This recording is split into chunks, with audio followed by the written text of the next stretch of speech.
নন্দীগ্রামে রেল প্রকল্পের কাজ থমকে গিয়েছে। রাজ্য প্রশাসনের অসহযোগিতার দিকে আঙুল তুলছে রেল। জমি জটের কারণে নন্দীগ্রাম দেশপ্রাণ প্রকল্পের কাজ থমকে আছে বলে দক্ষিণ পূর্ব রেল সূত্রে খবর। 2010 সালের জানুয়ারিতে তৎকালীন রেলমন্ত্রী মমতা বন্দ্যোপাধ্যায় নন্দীগ্রাম দেশপ্রাণ রেল প্রকল্পের সূচনা করেন। 18.5 কিলোমিটার রেলপথের জন্য জমি অধিগ্রহণও করে। 893টি প্লট অধিগ্রহণ করতে পারলেও বাকি 139টি প্লট এখনো হাতে পায়নি রেল। সেই কারণে এই কাজ থমকে রয়েছে। अगर हमें लैंड मिल जाता तो ये प्रोजेक्ट कमिश्निंग के स्टेज पे आ जाता। लैंड न मिलने के वजह से और वहाँ पे जो लोकल लोगों की जो रुकावट आ रही है उसके वजह से प्रोजेक्ट डिले हो रहा है। जो भी प्रोजेक्ट जहाँ में लैंड एक्विजिशन इन्वॉल्व है, लैंड एक्विजिशन करने में बहुत ही परेशानी हो रही है। तो जहाँ भी लैंड एक्विजिशन का इशू है वेस्ट बंगाल में, सभी प्रोजेक्ट में इस तरह की प्रॉब्लम। অর্থাৎ জমি অধিগ্রহণ বিষয়টাই একটা কোথাও এক সমস্যা হয়ে দাঁড়িয়েছে, যেটা নন্দীগ্রামের ক্ষেত্রেও হয়ে যাচ্ছে। 18.5 কিলোমিটার রেলপথের জন্য জমি অধিগ্রহণ করেছে রেল।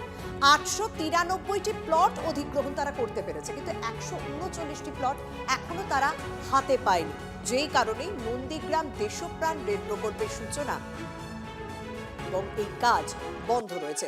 যদিও আমরা দেখেছিলাম 2010 সালের জানুয়ারিতেই তৎকালীন রেলমন্ত্রী মমতা বন্দ্যোপাধ্যায় এই প্রকল্পের সূচনা করেছিলেন। তাহলে এতগুলো বছর কেটে গিয়েছে, তবু 139টি প্লট কেন অধিগ্রহণ করা সম্ভব হলো না?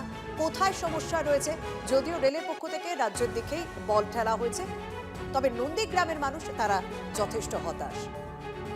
তারা ভেবেছিলেন হয়তো বিধানসভা নির্বাচনের আগেই রেলের ম্যাপে তারা জুড়ে যাবেন, তবে রেল প্রকল্পের কাজ সেখানে বন্ধ রয়েছে। রাজ্য প্রশাসনের অসহযোগিতার দিকেই আঙুল তুলছে রেল। জমি জটের কারণে নন্দীগ্রাম দেশ প্রকল্পের কাজ থমকে আছে বলে দক্ষিণ পূর্ব রেল সূত্রে খবর।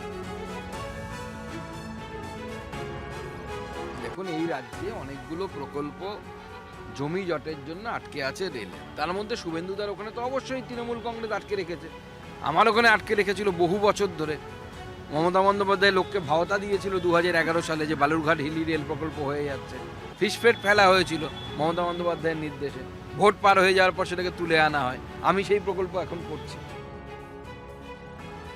যে রেলপথ চালু করেছেন মমতা বন্দ্যোপাধ্যায় রেলমন্ত্রী থাকাকালীন বা পরবর্তীকালে রাজ্য সরকার এসে কেন্দ্র সরকার যখন আমরা UPA 2 এর সাথে কংগ্রেসের সাথে আমাদের সহযোগিতা সরকার ছিল, সেই সময় পরবর্তীকালে রেল দপ্তর তৃণমূলের হাতে থাকায় স্বাভাবিকভাবেই একের পর এক রেল প্রকল্পের জন্য, বিশেষ করে মেদিনীপুর কেন্দ্রিক রেল প্রকল্পগুলোর জন্য শুভেন্দু অধিকারী ধন্যবাদ জ্ঞাপন করে মুখ্যমন্ত্রীকে বার্তা দিয়েছিলেন। সেই ভিডিও এখন আপনাদের আর্কাইভে আছে, চালিয়ে দেবেন। শুভেন্দুর আসলে কোনটা মুখ কোনটা মুখোশ সেটা বাংলার মানুষ বুঝে গিয়েছে।